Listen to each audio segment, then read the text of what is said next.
네, 안녕하십니까? 이 시간에는 상담받는 법에 대해서 말씀을 드리겠습니다. 그래서 내용은 상담사의 요건, 그리고 감정정화, 인지치료, 행동치료 이렇게 진행을 하겠습니다. 상담사는 세 가지 요건을 갖추면 좋겠습니다. 첫 번째는 지식, 인격, 철학 이렇게 세 가지입니다. 첫 번째 지식은 상담에 대한 심리 상담에 대한 기본적인 지식을 갖고 있고 그 지식을 이해를 해야겠죠. 그 두 번째는 인격입니다. 상담사의 인격이 좀 안정적이어야겠다는 거죠. 그래서 그것을 그림으로 설명을 해보면 그 상담이라는 것은 서로 이야기하는 거 아니겠습니까? 상담사와 내담자가 그 이야기를 하는데 내담자의 어떤 사연을 상담사가 듣는단 말이죠. 그러면 그것이 상담사에게서는 자극이 되겠죠. 그 자극의 반응이 상담사가 전이 되었다 이렇게 말하는 것입니다. 그 전이 된 상담사의 그 표정, 말, 음색이 다시 내담자에게는 반응으로 가겠죠. 그것을 뭐냐면 상담사로부터 역전이 받았다는 것이죠. 이 과정을 통해서 치료의 그 절차가 진행이 되는데, 만약에 내담자의 어떠한 말이, 어떠한 사연이, 어떠한 상황이 상담사에게 컴플렉스로 작용을 했다면 그것이 왜곡이 되겠죠. 그 왜곡된 역전이로서 내담자에게는 악영향이 끼칠 수 있다는 것이죠. 왜냐하면 상담사는 내담자의 거울 역할을 해주는 그런 것이거든요. 내담자의 감정, 내담자의 생각, 그리고 내담자의 행동 패턴을 자기 스스로 볼 수 있게끔 거울의 역할을 해주는데, 상담사가 그 컴플렉스로 인해서 그 역전이가 왜곡될 수 있다는 것이죠. 그럼 상담 효과가 많이 떨어지겠죠. 그래서 세 번째는 상담사는 철학이 있어야겠다는 것이죠. 상담 활동을 하게 된 동기나 그리고 방향이 무엇이냐겠죠. 그것을 먼저 설정을 해야겠다는 것이죠.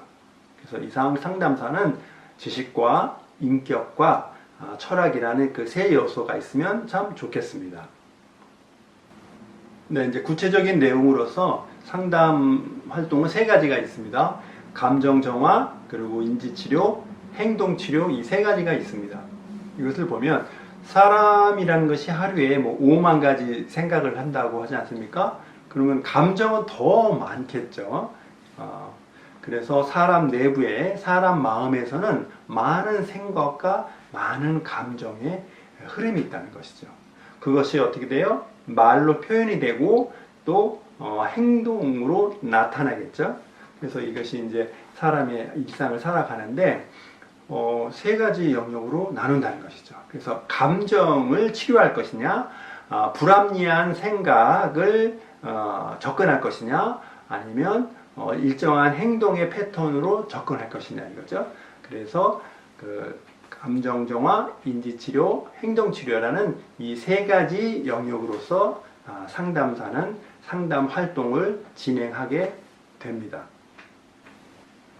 네, 첫 번째는 감정 정화입니다. 그 첫 번째로 감정 정화를 둔 이유가 있습니다. 왜냐하면 외부 자극에 대해서 그 감정이 안정적이지 못하면 일상생활을 유지하는데 문제가 생긴다는 것이죠. 그래서 감정의 기복이 심한 사람은 인지치료라든가 행동치료에 접근이 어려울 것입니다. 그래서 감정이 불안한 사람에게서는 우선 감정의 안정을 도울 수 있는 감정 정화가 우선 접근해야 됩니다. 그래서 외부 자극에 대해서 안정적인 감정을 유지할 수 있게 하는 것이 상담 목적이 되겠습니다. 그래서 방법은 이제 감정의 상태가 어떠냐 이거죠. 내담자의 감정의 상태가 어떤지 자기 스스로 의식할 수 있게끔 돕는다는 것이죠. 그래서 상담사는 수시로 내담자에게 적절한 그 시기에 때에 맞게 감정이 어떠냐라고 물어보는 것입니다. 그럼 보통 감정을 물어보면 생각을 대답할 확률이 매우 높은데 거기에 이제 아랑곳하지 말고 주기적으로 감정이 어떠냐, 기분이 어떠냐, 느낌이 어떻습니까? 이렇게 물어봐서 내담자가 내담자의 스스로의 감정에 접근할 수 있게끔 도와주는 것입니다. 그래서 상담자는 내담자의 감정을 공감을 하고 함께 하기에 그 시간이 필요합니다. 그래서 거기서는 논리의 영역이 아니라는 것이죠. 왜냐하면 사랑의 가장 낮은 단계가 만나서 이야기한다라고 했지 않았습니까? 그래서 이것을 이제 감정 정화에 접목을 시켜보면 내담자의 그 불안정한 마음의 감정을 내담자 스스로 만나게 해준다는 것이죠. 그래서 옆에서 상담사가 같이 이야기하게끔 대리로서 역할을 해준다는 것이죠. 그래서 내담자의 의식과 내담자의 그 부정의 감정이 만나게 해줌으로써 감정의 카타르시스를 감정 정화를 돕는 것입니다. 이것이 감정 정화의 상담법입니다. 사람은 누구나 불합리한 사고 방식의 영역이 있습니다. 그런데 보통 상담사가 만나는 내담자는 불합리한 사고 방식이 그 횟수나 빈도와 강도가 많을 것입니다.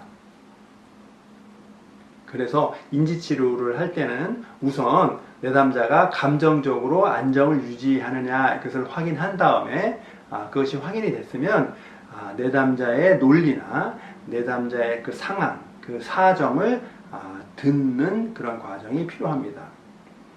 그래서 그 상담사가 내담자의 논리에 이제 반응을 한다는 것이죠. 그래서 그것이 전이와 역전이의 그 과정을 겪는다는 것이죠. 그래서 그 내담자 스스로 자기의 지금 생각이 그 논리가 어떠한가를 인식할 수 있게 알 수 있게 돕는 것이 인지치료의 과정입니다. 세 번째는 행동치료입니다. 행동치료는 그 네 가지 단계의 키워드가 있는데 유의미한 작은 행동을 단순하게 반복한다는 것이죠.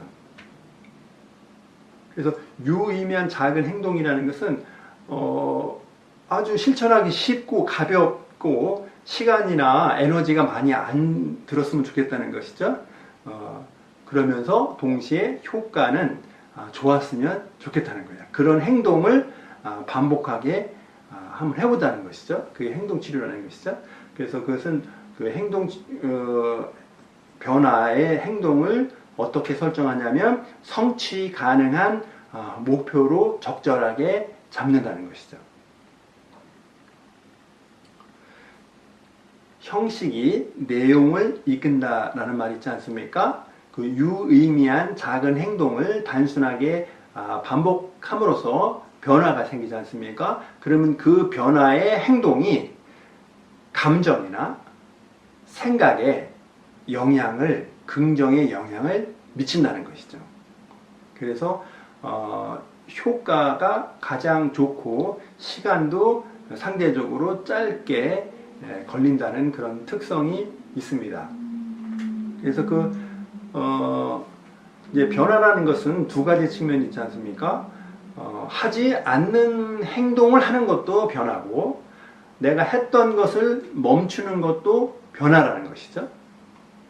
그러면서 상담사는 그 내담자에게 적절한 행동을 권유할 수 있다는 것이죠. 그래서 그것은 어떤 사람에게는 이제 발음이 될 수 있고 목소리의 크기가 될 수도 있겠죠. 그리고 이제 그 자세가 될 수 있겠죠. 마음의 자세가 아닌 신체적인 자세를 말하는 것입니다. 그리고 옷차림을 바꿔보라는 것으로 권유할 수도 있을 것이고, 어떤 특정한 행동을 하거나 멈추게 할 수 있는 권면의 활동으로 행동치료를 이어나갈 수도 있습니다. 이상 상담받는 법에 대해서 말씀을 드렸는데, 다시 한번 정리하자면, 첫 번째는 감정정화법이 있고, 두 번째는 인지치료법이 있고, 세 번째는 행동치료 방법이 있습니다. 그래서 상담사는 내담자의 상황에 맞게끔 이 세 가지의 방법을 적절하게 활용을 해서 내담자가 안정적인 감정과 합리적인 사고와 적절한 행동의 습관을 가질 수 있도록 돕는 역할을 하면 좋겠습니다. 네, 이상 마치겠습니다. 감사합니다.